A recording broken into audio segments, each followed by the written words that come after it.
Hello learners, कैसे हैं आप सभी। I hope you all are doing great. हम लोग पॉलिटिकल साइंस के सभी चैप्टर वाइज एमसीक्यू को डिस्कस कर रहे हैं और ये टीजीटी पीजीटी सभी के लिए हेल्पफुल होगा, जिसमें आज हम लोग 6 चैप्टर कानून एवं दंड के सिद्धांत को डिस्कस करेंगे। कह रहा है निम्नलिखित में से कौन से द स्पिरिट ऑफ लॉज के लेखक हैं, तो ये हो जाएंगे मॉन्टेस्क्यू। तो मॉन्टेस्क्यू का प्रसिद्ध ग्रंथ कौन सा है? कानून की आत्मा, मतलब कि द स्पिरिट ऑफ लॉ। और इसमें उन्होंने जिन विषयों पर विचार किया है उनमें सबसे महत्वपूर्ण क्या है? स्वतंत्रता है। और डनिंग ने उसे मॉन्टेस्क्यू के द्वारा प्रतिपादित सिद्धांतों में से सबसे महत्वपूर्ण थ्योरी मानी है। क्यों मानी है? क्योंकि जो उसकी स्वतंत्रता है उसकी धारणा से ही उसका सबसे महत्वपूर्ण शक्ति का पृथक्करण सिद्धांत की उत्पत्ति होती है। ठीक है, सेपरेशन ऑफ पावर की थ्योरी निकलती है मॉन्टेस्क्यू की। नेक्स्ट है विधि, मतलब कि जो कानून है, इस शब्दावली की निम्न परिभाषा किसने कानून को परिभाषित किया? मतलब कि जो विधि है, विधि की निम्न परिभाषा से किसने कानून को परिभाषित किया है? कह रहा है कि कानून संप्रभु की इच्छा का आदेश के समान अभिव्यक्तिकरण है, जिसके राजनीतिक समाज के सदस्य उसका स्वाभाविक अनुपालन करते हैं। तो ये हो जाएगा, ये बेंथम से संबंधित है। नेक्स्ट है जो कानून है, ये सामाजिक आचरण का नियमन करने वाले नियमों का समूह है। ये कहा था डिग्वी ने। तो डिग्वी कहते हैं कि जो कानून है, ठीक है, मतलब कि जो विधि है, ये जो सामाजिक आचरण का नियमन है उनका करने वाले नियमों का समूह है कानून। नेक्स्ट है जो कानून है, ये समस्त वासनाओं से रहित विवेक है। मतलब क्या है इसका? कि यह ईश्वर तथा विवेक की विशुद्ध वाणी है। यह परिभाषा किसके द्वारा दी जाती है? तो ये दी गई थी अरस्तू के द्वारा। नेक्स्ट है, कह रहा है कि जो राज्य है, यह विधि का शिशु तथा जनक दोनों ही है। ये कहा था मैकाइवर ने। मैकाइवर टीजीटी पीजीटी के लिए दोनों ही महत्वपूर्ण है। टीजीटी में तो हर बार 100% क्वेश्चन आता है मैकाइवर से। निम्नलिखित में से कौन दंड का सिद्धांत नहीं है? तो जो वितरणात्मक सिद्धांत है, ये दंड का एक सिद्धांत नहीं है। प्रतिशोधात्मक, प्रतिरोधात्मक और सुधारात्मक, ये तीनों ही दंड के सिद्धांत से संबंधित है। यदि हम बात करें प्रतिशोधात्मक सिद्धांत की, तो इसका अर्थ क्या है? बदला लेना, प्रतिशोध, ठीक है, बदला। और इस सिद्धांत का आधार क्या है? जैसे को तैसा। मतलब इसका अर्थ क्या हुआ कि आंख के लिए आंख और दांत के लिए दांत, ठीक है, जो जैसा है उसके साथ वैसा व्यवहार करना, ये कहता है प्रतिशोधात्मक सिद्धांत। प्रतिरोध, ठीक है, प्रतिरोध क्या होता है? किसी चीज को रोकना, ठीक है, प्रतिरोध उत्पन्न करना। तो प्रतिरोध का अर्थ हुआ कि जो दूसरा व्यक्ति है वो अपराधी की दुर्दशा देखकर डरे और अपराध ना करे, ठीक है, ये होता है प्रतिरोधात्मक। और सुधारात्मक की बात करें तो यह थ्योरी अपराधियों के चरित्र में सुधार करता है। जैसे कि क्या है, एक अपराधी है और वह मानसिक दोषी भी है, तो अपराधी को सुधारने के लिए दंड की नहीं और उसे सहानुभूति, मतलब कि सिंपैथी की जरूरत होती, ऐसा कहता है सुधारात्मक थ्योरी। वितरणात्मक थ्योरी की बात करें तो यह सिद्धांत जो है न्याय की धारणा से संबंधित है, ना कि कानून से। नेक्स्ट है, ऐसे कानून को क्या कहते हैं? जो कि राज्य के द्वारा निर्मित और राज्य के अधीन सभी लोगों पर लागू होता है, तो ये हो जाएगा राष्ट्रीय कानून।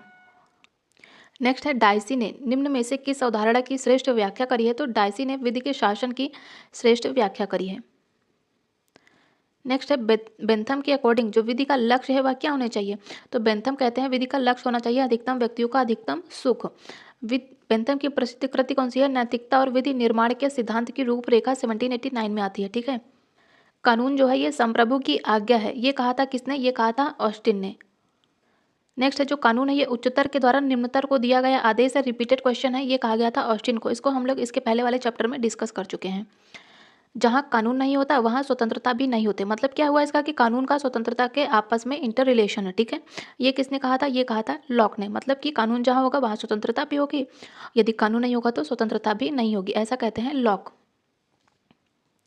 दंड का जो प्रतीकात्मक सिद्धांत है, ठीक है, जो दंड की प्रतिकारात्मक थ्योरी है, ये किस पर आधारित है? ये आधारित है बदले के सिद्धांत में। नेक्स्ट है, जो विधि का शासन है ये जिस प्रकार की समानता को प्रतिस्थापित करता है वो कौन सा? ये प्रक्रियात्मक शासन समानता को प्रतिस्थापित करता है विधि का शासन। नेक्स्ट है, मैक वेबर जो है, इनका जो कार्य है ये संकेंद्रित है किस पर? ये संकेंद्रित है विधिक संरचना पर। जो कानून है ये नियमों का समूह है। तो जो हमारे कानून बनाए गए हैं ये क्या है? ये एक तरह से नियम ही तो है, ठीक है, कई सारे नियमों को मिलाकर बनते हैं कानून, ठीक है, और इसे राज्य मान्यता देता है। मतलब कि जो कानून है वो नियमों का समूह है और इन्हीं कानूनों को राज्य मान्यता देता है और जो न्याय व्यवस्था के प्रशासन में लागू करता है, ठीक है। ये परिभाषा किसने दी थी? ये दी थी सालमंडम ने। तो जैसे कि नया साल आया, ठीक है, तो नए साल में हम लोग क्या नियम बनाते हैं, कानून बनाते हैं, ये करेंगे वो करेंगे, रेजोल्यूशन होता है, ठीक है। तो हम लोग नियम या कानून को किसे जोड़ते हैं? साल भर, ठीक है। तो इसी से याद रखिएगा सालबंड के द्वारा कहा गया है ये। निम्नलिखित में से किसको कानून के समादेश सिद्धांत मतलब कि कमांड थियरी ऑफ लॉ इसका नायक कहा जाता है? तो ये हो जाएंगे जॉन ऑस्टिन। ऑस्टिन क्या है? ये कमांड देते हैं, ठीक है। ऑस्टिन की अपनी थियरी पर कमांड है, तो कानून के समादेश सिद्धांत किससे रिलेटेड है? ऑस्टिन से, याद रखिएगा। नेक्स्ट है जो कानून है इसका सर्वमान्य स्रोत क्या है? तो ये हो जाएंगे विधानमंडल।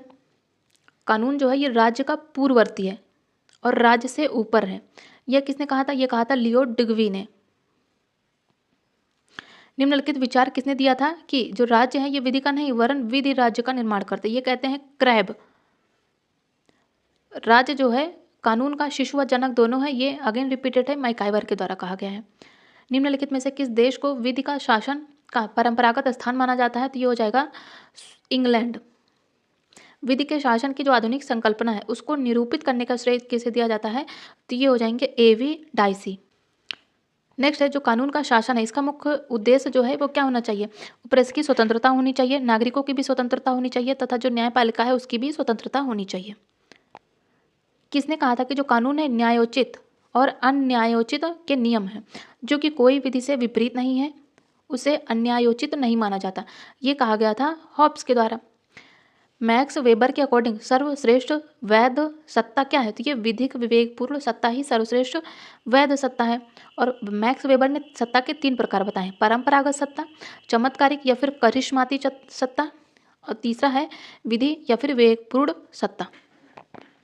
नेक्स्ट है जवाबित का जो सिद्धांत है किससे संबंधित है? तो ये राज्य के कानून से संबंधित है।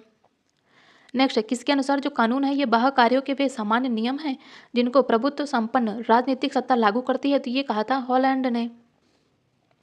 नेक्स्ट है एकात्मक सरकार में कानून बनाने की जो सत्ता है ये सतत रूप से केंद्रीकृत शक्ति में निहित होती है। ये कहा था किसने? ये कहा गया था फाइनर के द्वारा। कानून का सर्वाधिक स्वीकृत सिद्धांत है कौन सा सिद्धांत? जो आदेशात्मक सिद्धांत है, यह कानून का सबसे ज्यादा स्वीकृत किया हुआ सिद्धांत है। कौन सा? आदेशात्मक सिद्धांत। और आदेशात्मक सिद्धांत के समर्थक हैं बोंदा, हॉब्स, बेंथम तथा ऑस्टिन। ठीक है, कौन कौन से हैं? बोंदा, हॉब्स, बेंथम, ऑस्टिन। नेक्स्ट है किसने कहा था कि कानून न केवल जनमत के आधार पर बने बल्कि कानून जनमत के आगे भी चले? ये कहा था आर.एन. गिल क्राइस्ट के द्वारा। ठीक है,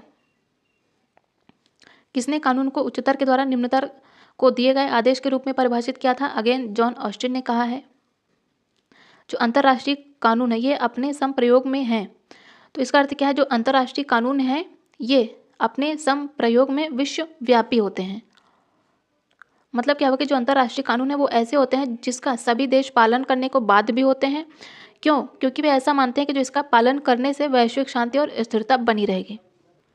नेक्स्ट चैप्टर है शक्ति, सत्ता एवं प्रभाव। ठीक है, किसके द्वारा कहा गया था कि जो सत्ता है यह ज़्यादातर शक्ति के रूप में परिभाषित होती है और जो शक्ति है ये आदेशों के पालन कराने की है? तो ये कहा गया था मैकाइवर के द्वारा।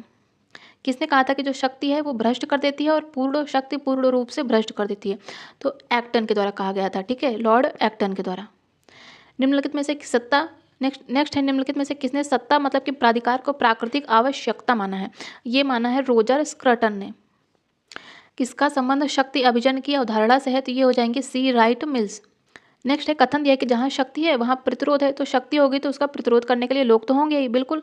और फिर भी या परिणाम स्वरूप यह शक्ति प्रतिरोध के संबंध में कभी भी बाहरीपन की स्थिति में नहीं है। ये कहा था मिशेल फूको ने। निम्नलिखित में से किसने जो शक्ति अभिजन है उसके अपने अध्ययन में सैन्य उद्योग गठजोड़ के विषय प्रभाव पर ध्यान आकर्षित किया है? तो ये क्या है? सी राइट मिल्स ने। नेक्स्ट है मानवीय संबंधों के उस किसी भी स्थायी रूप को राजनीतिक व्यवस्था कहेंगे जिसमें कि महत्वपूर्ण अंगों में शक्ति, शासन या फिर सत्ता अंतर्ग्रस्त हो। यह परिभाषा किसकी है? तो यह है रॉबर्ट डहल की।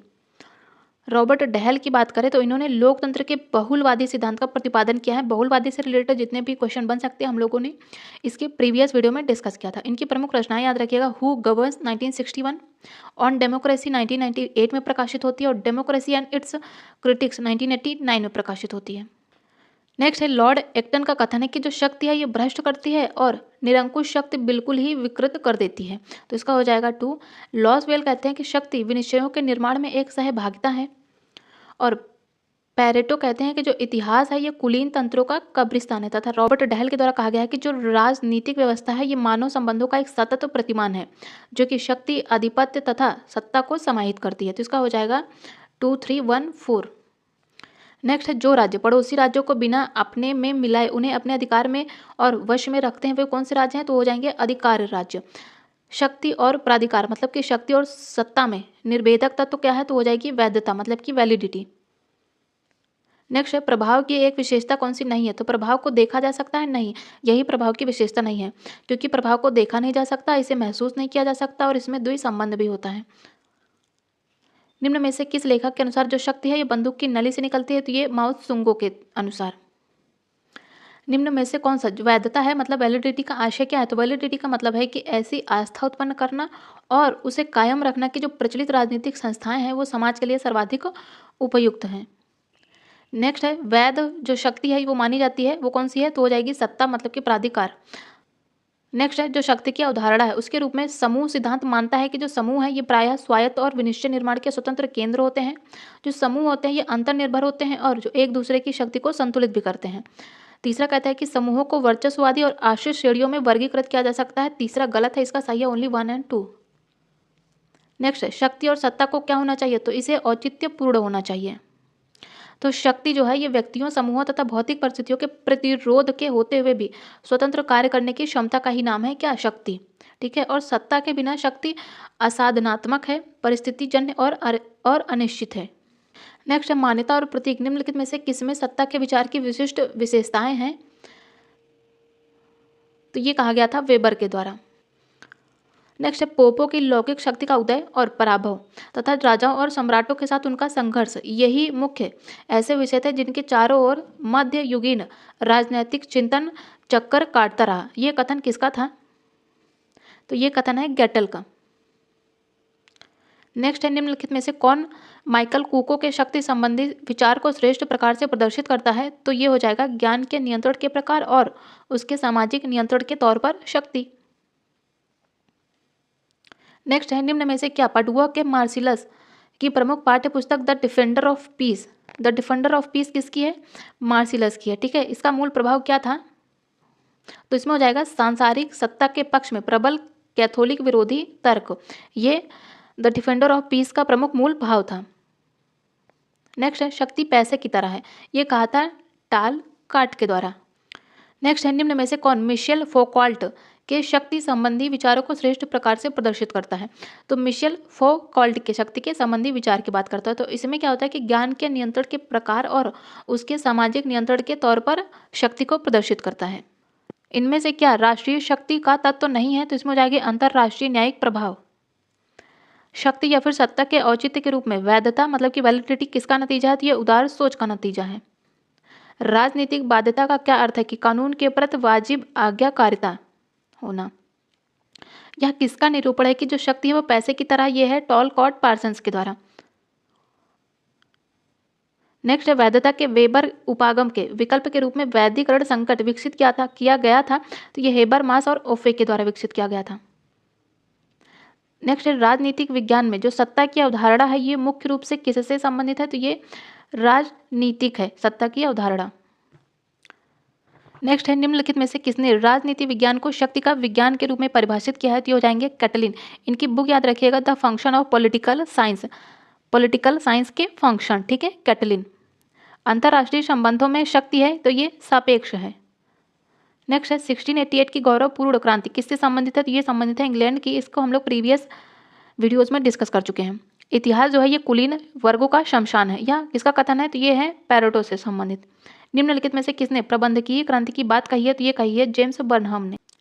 नेक्स्ट है कथन और कारण दिया। कथन ये कह रहा है कि नेता जब एक बार शक्ति की पराकाष्ठा पर पहुंच जाते हैं तो उन्हें कोई भी चीज नीचे नहीं गिरा सकती। बिल्कुल सही है, क्यों, क्योंकि माइकल्स के अनुसार अधिकतर मनुष्य उदासीन होते हैं, अकर्मण्य होते हैं और चापलूस होते हैं। किसके अनुसार, माइकल्स के अनुसार। तो कथन और कारण इसका दोनों सही है, साथ में ये कारण कथन की व्याख्या भी करता है, क्योंकि अधिकतर जो मनुष्य होते हैं ये उदासीन, अकर्मण्य और चापलूस होते हैं, इसीलिए जब वो शक्ति की पराकाष्ठा पर पहुंच जाते हैं तो उन्हें कोई नीचे नहीं गिरा सकता।